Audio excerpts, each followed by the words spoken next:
Hey everybody, Lainey here at Drum Percussion Studio. Today we are going to be talking about the 16th note grid. If you haven't already checked out, Jason's got some great videos on the YouTube playlist where he breaks down the entire 16th note grid today. For today, we are only going to be working on the A section. I'm going to basically give you, I'm going to use the 16th note grid as a template, and I'm going to give you some different applications that you can work on based on what you need to focus on getting better at, what you need to focus on improving. So let's just review very, very quickly. Again, Jason's got some great videos on the A section, the B section, and the C section. So if you're not familiar with the 16th grid already, please go check those out before you go any further in this video. All right, so I've got the A section written out here on the whiteboard. Essentially what's happening, this is kind of like a mathematical formula that we're going to be using to change up which hand is playing whatever ornament we choose. Okay, I've written it out with the accents. So we've got 1 E and a 2 E and a 3 E and a 4 E. It's just 16th notes all the way through. And we're moving the accent through all the different all the different partials of the 16th note. So we've got the first partial, which is on the right hand, second partial on the left hand, third partial on the right hand, this would be on the and of the beat, okay, and then the fourth partial, which is on the which would also be a left hand accent. So here's how we would play through the 16th note grid, right? If it's just playing through with accents, it sounds like this: 1 E and a 2 E and a 3 E and a 4 E and a 1 E and a 2 E, 3 E and a 4 E and a 1 E and a 2 E and a 3 E and a 4 E and a 1 E and a 2 E and a 3 E and a 4 E and a stop, right? So that's a quick review on accents, okay? Now, here's what we are going to be doing today with this particular grid. We are going to take it, and wherever the accents are, the first thing we're going to do is we're going to play double strokes, okay? So essentially what I'm going to do is I'm going to take my pen, and where these accents are, I'm going to take the accent away, and I'm going to add a double stroke. Now, I'm not going to do this with all of the notes.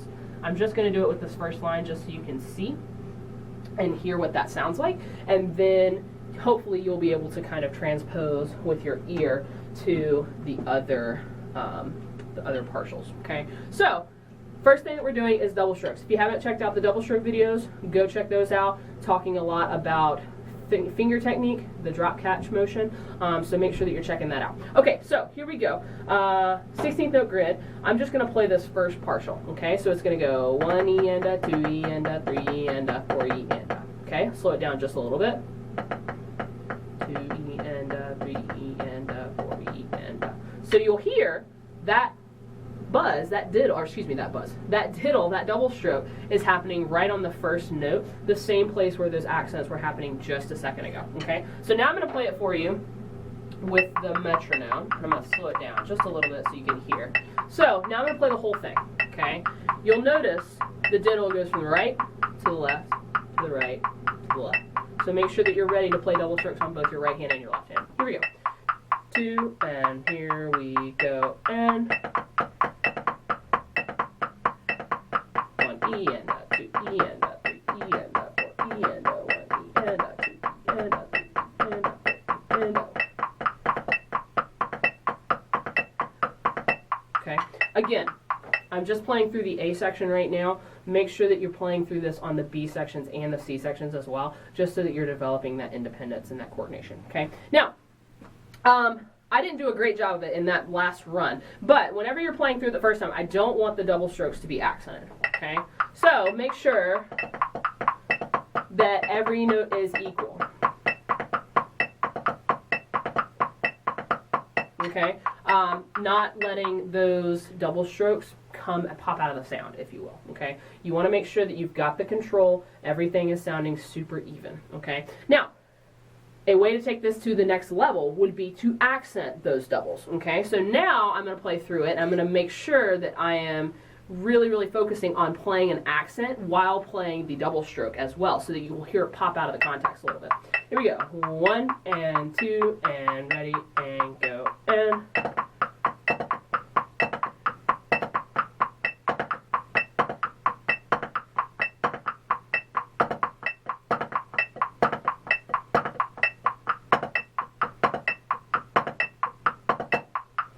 Now, very quickly, just a brief aside on accented double strokes. You're really going to have to use your fingers, okay? Those are really, really going to come into play to get that snap, to make sure that both of those notes are evenly louder, if that makes sense. So make sure that you've got the finger strokes happening with your wrist. It's got to be a team effort, okay? So that's the first variation on this 16th note grid, all right? So basically you're just moving the doubles around in the same places where those accents are falling. Now, the next application within double stroke land is going to be keeping the accents where they are and doubling everything else. So if you checked out my second video on double strokes, you will remember that I talked about an exercise called chicken and a roll. And chicken and a roll had lots of 9-stroke rolls,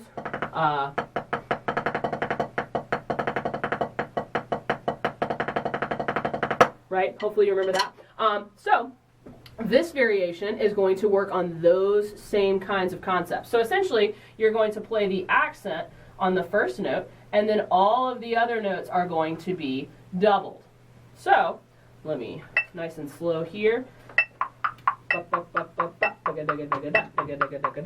So here's how the first partial would sound. 2, and here I go, and 1 E and a 2 E and a 3 E and 4 E and a 5. Okay, so hopefully you can hear the accent is the only note that is not being doubled now. So the only note that's not being doubled is that first permutation. So now I'm going to play through the whole thing for you. Hopefully you can kind of keep track of where I am within the exercise. And again, it's just going through all of these different permutations. 1 and 2, and here I go. And 1 E and a 2 E and a 3 E and a 4 E and a.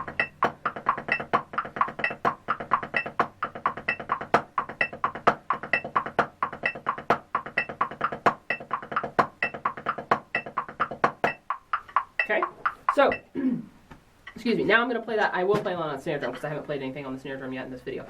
But this is a great way to work on your releases, okay? Because if your releases are struggling and they're really not clear, this is a great exercise to practice, because after the first one, every accent is a release note, okay? It's released from this consistent double stroke action that's happening. So if you feel like your releases are really, really not where they need to be, this is the thing for you to practice, okay? Now I'm going to play it on the snare drum so that you can hear what it would sound like on an actual drum. Here we go. And 1, 2, and ready. Here I go. And...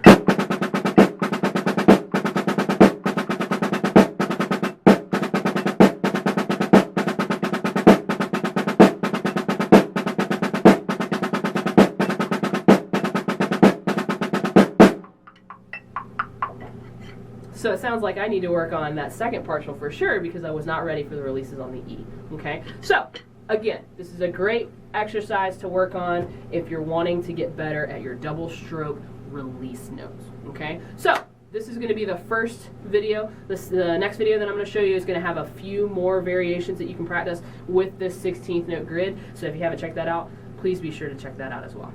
Thanks for watching.